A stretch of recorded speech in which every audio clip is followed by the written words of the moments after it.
бийиктиктен кулап кетиптир, же болбосо бир тууганын атып кетиптир, же аялын мууздап кетиптир, бычак менен сайып кетиптир деген темалар бүгүн көбөйүп кетти. Жогорудагы айтылып өткөн окуялар бүгүнкү күндө өтө көп.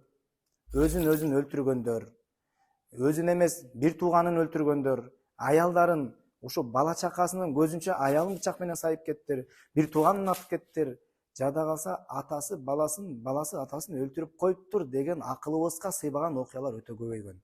Мунун бардыгынын себеби жин шайтандардын адамдарга берген зыяндары. Жиндин шайтандын адамдарга берген зыянын бир түрү бул унутчаактык. Мындайча айтканда, адам бир нерсени кайсыл жерге койгон унутуп кала берген сыяктуу, кээде күнөөнүн күнөө экенин билип туруп, бирок ошол нерсени кыла берген бул жиндин эң чоң зыяны болуп эсептелет. Анткени Аллах Таала ыйык Куранда жин, шайтан адамды ээлеп алып, Аллахты эстөөдөн жана намаздан тосуп коет дейт. Мындайча айтканда, шайтан адамдын мээсин толук башкарып алат дагы, Кудайды эстеп, коркуудан тосуп коет, унуттуруп коет. Мына ушунун бардыгы тең жин шайтандардын зыяны болуп эсептелет.